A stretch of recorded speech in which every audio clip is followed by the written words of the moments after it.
Magandang umaga po, magandang tanghali, magandang hapon, magandang gabi, mga ka-antingero-antingera ko dyan. Sa video po na ito, ipapakita ko po sa inyo ang medallion po na camouflage. So, ito po, bali 5 itong ipapakita ko sa inyo. So, hindi ko po pwedeng ipakita ang sa likuran po nito kasi sa likuran nakasulat ang orasyon. Pero ito kung titingnan ninyo, ayan. So, kung titingnan po ninyo itong mata na ito, nakatagilid, pero ang po niya, kasi ito ay para sa taliwas. Ginagamit ito para sa taliwas.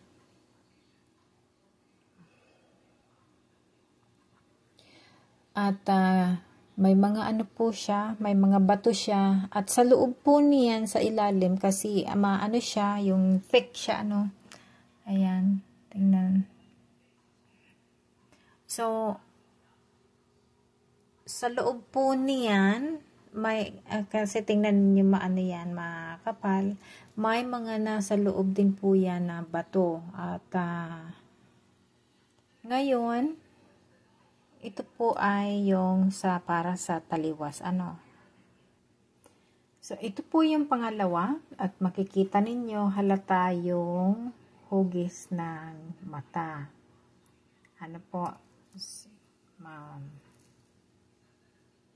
Ayan, makikita ninyo. Yung ganyan po, yung triangulo niya. Pero ito medyo, siya, tahob, yung naka-hide siya. Pero again, ganun din po ang niya, ang purpose niya ay camouflage po. Kasi ito, ang gamit naman po nito ay yung sa anong tawag doon, yung sa tigal po. So ito naman po ay paggagamit sa tigal po.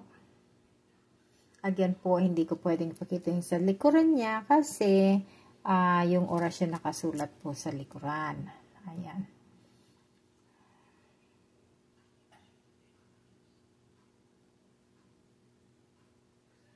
Ito po yung pangatlo natin. At kung titingnan ninyo, ito ay kitang-kita talaga ang hitsura niya.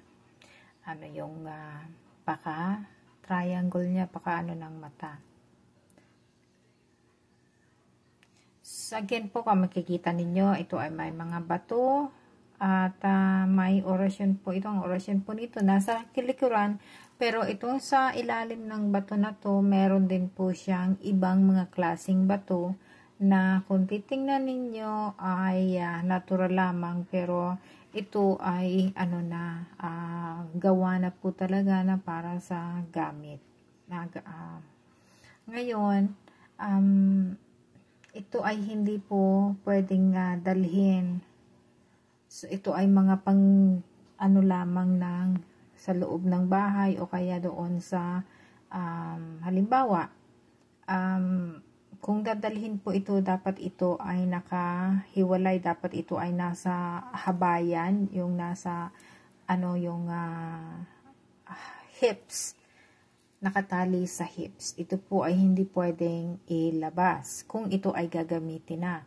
Pero dahil sa gusto ko lamang ipakita po sa inyo, kasi again, na, Holy Week na. So, labas naman tayo at para pakita ng collection po,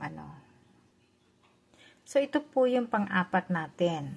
Ayan, kung titingnan ninyo, ito ay masyadong intricate po ang pakagawa.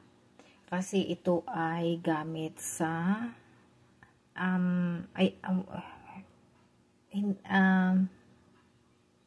pass po ako dito, pass. Gusto ko lamang ipakita kasi ganun din po ito. Ito ay mataran, makikita rin po ninyo yung kanto niya, kanto dito, kanto at yan sa taas. So bali ganyan siya. Ganun din po ang niya, procedure niya. Sa likuran na andun yung andun yung orasyon niya. Tapos sa ano po niyan, sa loob niyan, meron din pong mga sikreto na malalaman lamang po ng tao kung yun ay gagamitin na. So, ito po ay, again, ito ay ginagamit lamang kung importante at kung dadalhin sa labas, ito ay nakatali sa sa hips. Hindi po ito pwedeng ikwintas, hindi po ito pwedeng ilabas na makita talaga ng tao na sa labas ng bahay. Kaya po ito ay sa lamang sa hips nilalagay para sigurado na, kasi kapag pigtali mo sa sa baywang, baywang. Kapag pigtali sa baywang, talagang walang makakakita. So ito po yung niya, rules niya. At makikita ninyo may mga bato siya na nakataya talaga. At kung pagmamasdan po, makikita talaga ninyo kung ano ang naandito. So anyway po, sa panghuli na po tayo kasi lima lang po ito. So ito po yung panglima natin. At ganun din po siya. May mga bato rin. At makikita ninyo yung talagang hugis ng mata niya.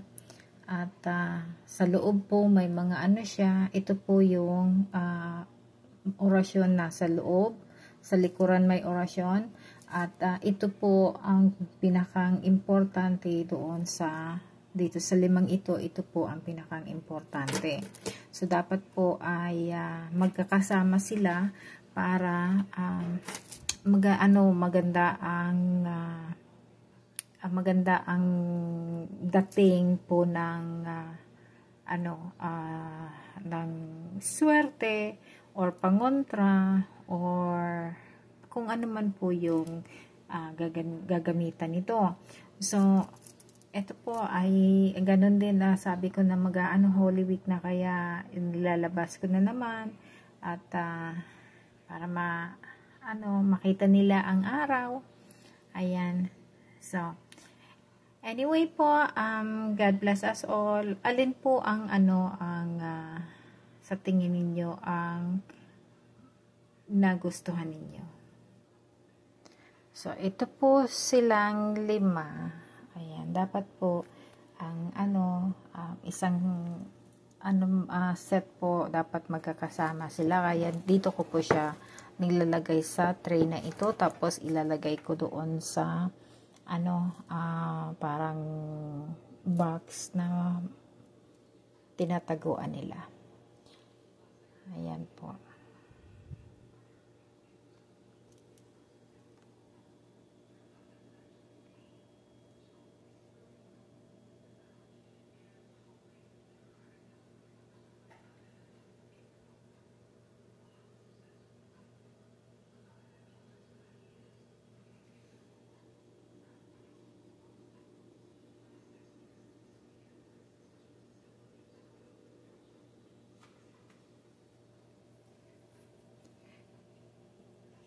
Ito po, kung titingnan ninyo, ito, 'di ba, sabi ko ito ay tagaliwas, po.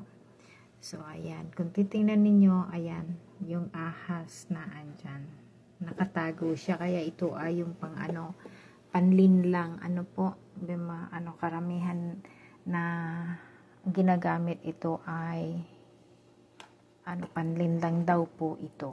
Ayan. So, anyway po, gusto ko lamang po itong i-share sa inyo. At, alin po ang nagustuhan ninyo?